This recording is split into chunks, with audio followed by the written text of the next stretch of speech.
இந்த பெண்ணை கேட்டு வரக்கூடாதுன்னு நம்ம கொள்ள பார்க்க எல்லாரும் மாப்பிள்ள வந்து பொருண்டானே சொல்லிட்டு பழைய பிள்ளைய ஊர்ல வைக்கக்கூடாது.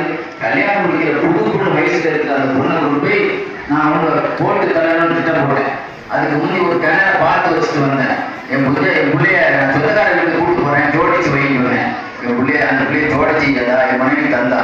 வரும்போதே சொன்னான், என் பிள்ளைய அமானிதமா ஒப்படைக்கிறேன், பத்திரமா கொண்டுவாங்க அப்படின்னு சொல்லியே விட்டான். அவங்க மனைவி நான் கூப்பிட்டு போனேன். போய் என்ன செய்யறேன், அந்த பிள்ளைய கிணத்துல கொண்டு காட்டினேன்.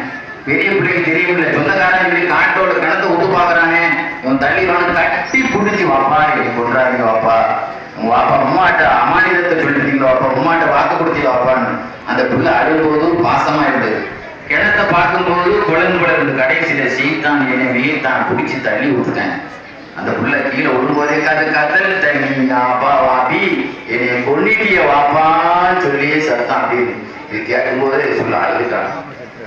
எனக்கு மாத்திரம் பழைய கணக்குகளுக்கு தண்டனை கொடுக்கக்கூடிய, இஸ்லாத்துக்கு முன்னர் செய்த தப்புக்கு தண்டனை கொடுக்கிற அதிகாரத்தை எல்லாம் தந்தா கடுமையா அவனை நடவடிக்கை எடுத்துள்ளேன்னு சொன்னான். இந்த மாதிரி எல்லாம் நிறைய பேர். இதை விட ஒரே ஒரு செய்தி சொல்லி முடிக்கிறேன்.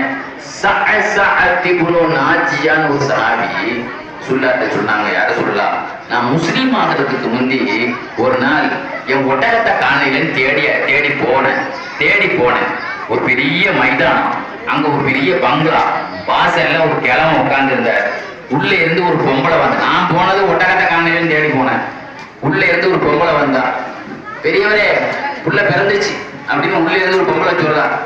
இவர் கேட்கிற, என்ன புள்ள, பொம்பளை புள்ள, நாங்க வீட்டுக்குள்ளே பிறந்துச்சு அப்படின்னு சொல்றாரு. உள்ள இருந்து என்ன சொன்னாரு, நான் கவனிச்சுக்கிட்டு சொன்னேன், பெரியவரே அந்த பிள்ளையினுடைய உயிரை நீ எங்கிட்ட வச்சிருந்த, நான் காசு கொடுத்து வாங்கிட்டு போறேன், நீங்க கபூர் போட்டாரு வீட்டுக்குள்ள, நான் உங்களோட பிள்ளைய நான் வாங்கிக்கிறேன், உங்களுக்கு 2 ஒட்டகம் தரேன், 2 கற்பிணி ஒட்டகம் தரேன், குட்டி வேற எடுக்கப்பட்ட 4 ஒட்டகம் ஆச்சு. மொத்தம் எத்தனை ஒட்டகம் ஆச்சு?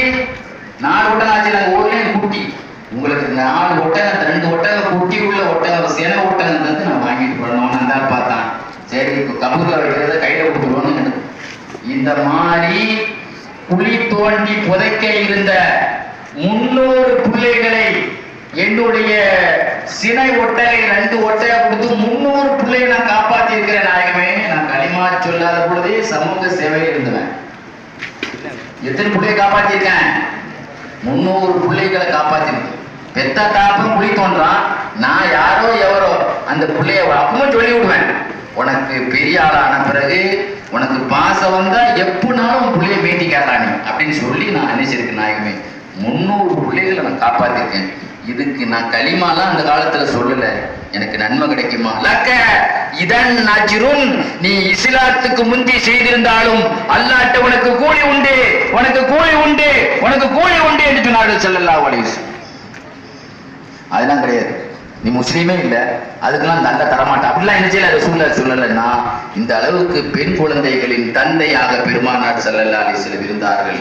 ஆக நாம பேசுனது பெருமானாரின் வேலைகள் ரஹமத் என்பதற்கு ஒரு பெரியவர்கள் ரஹமத்தை மட்டும்தான் சொல்லியிருக்கோம், பெண்களின் ரஹமத்தை மட்டும்தான் சொல்லியிருக்கோம், அடிமைகளின் ரஹமத்தை மட்டும்தான் சொல்லியிருக்கோம்.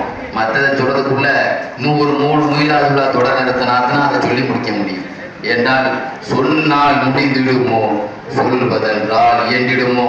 அண்ணல் நபி பேரழகை ஆற்றல் மிகும் சொல்ல அழகை சொன்னார். ரசூலுல்லாஹ்வுடைய முகம்மது என்ற பேரின் பெருமை பேசுறதுக்கே முடியாத பொழுது அவர்கள் எப்படிப்பட்ட ரஹமத் என்று சொல்வதற்கு அதுக்கெல்லாம் 12 நாள் 13 நாள்லாம் போதாது.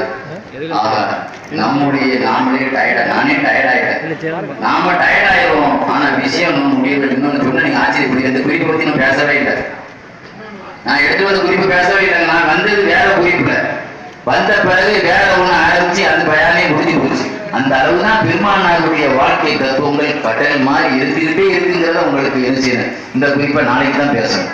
அல்லாஹ் சுப்ஹானஹு வ தஆலா நம்ம அனைவர்களையும் அல்லாஹ்வுடைய ரசூலுனுடைய அந்த ரஹமத்தை பேசிய காரணத்தினால் நமக்கு எந்த விதமான ஆரோக்கியத்தில் பாதிப்பு இல்லாமல், எந்த விதமான பெரிய நோய்கள் நமக்கு ஏற்படாமல், எந்த விதமான மன கஷ்டங்களும் பண கஷ்டங்களும் இல்லாமல் அல்லாஹ் தாலா எந்த விதமான கவலை இல்லாமல் ஹயாத்தே தொய்யிபா மனமான வாழ்க்கையை கவலை இல்லாமல் அலா பிதிக்ரில்லாஹி தத்மையின்னுல் குலூப் மூன்று விஷயங்கள் உள்ளத்துக்கு நிம்மதியை தரும். ஒன்று குர்ஆன், ஒன்று திக்ர் என்று சொன்ன மாதிரி பெருமானாருடைய புகழை பேசியதனால் அது எல்லாமே அல்லாஹ் அங்கீகரிக்கிற விஷயத்தை பேசியிருக்கோம். நம்மளா கதை எழுதி பேசல்.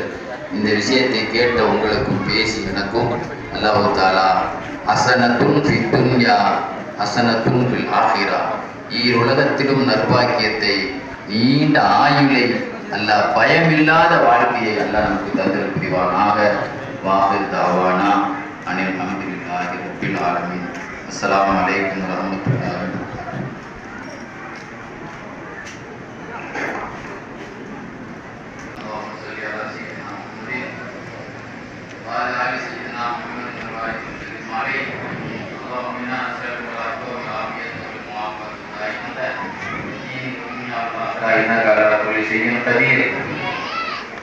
எங்களுடைய பிள்ளைகளை கொடுத்தருவாயாக. நல்ல அழுவமாக இருக்கக்கூடிய எங்கள் தாய் தந்தையர்கள் அழகாக இருக்கக்கூடிய எங்களுடைய பெற்றோருடைய பாவத்தை கொடுத்தருவாயாக. நல்லா எங்களுடைய பிள்ளைகளுக்கு சிறந்த அறிவாற்றலை ஞாபக சக்தியை கொடுப்பாயாக.